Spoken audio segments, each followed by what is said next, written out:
back to the story about my ratchet life and how I cheated on my husband, not bragging, but sharing with you guys because I want to be transparent, and I share about it on my other social media platforms. So this is the only one that I don't. And it's really hard to keep a aesthetically curated page over here of just recipes when that's not all that I do.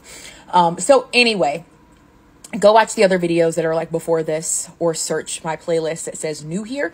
And you'll find all this new content in the whole story. If you watch them in order, it kind of makes sense. But remember, I'm still in the middle of a legal battle right now, so I can't say everything. So yeah, unnamed boss who was 18 years older than me basically helps me navigate through this divorce. And it turns out that I end up with custody of our daughter. And Anthony, I was living in Maryland at the time. Anthony and I both grew up in Virginia Beach, but we were living in Maryland at the time. Anthony decides to move back to Virginia to be back with his family.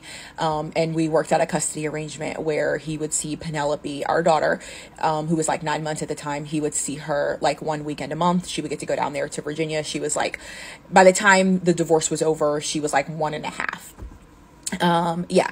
And so he did that for a while. And this is the part where I can't really share like a lot of the details, but something happens. Me and unnamed boss are not married yet. We didn't get married until like maybe 3.5 years later, but something happens where, someone else, I can't say who, gets involved with my custody handling situation with Anthony. And basically the sentiment was to keep things transparent on my end, that all communication would go through one portal. However, somehow I didn't see this communication after a certain point.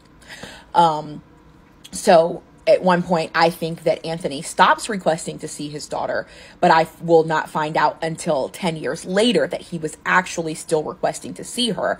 I just didn't know about it. Again, not saying who, and this is allegedly, but I have seen proof of things that I need to see proof of that make me confident in being able to make the statement that I'm making up until this point.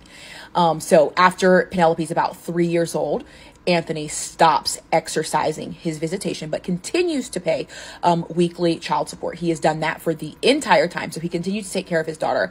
But to what I was believing was he was just not accessing his parental rights. And on Anthony's side, he believed that he was not disturbing a life that our daughter wanted.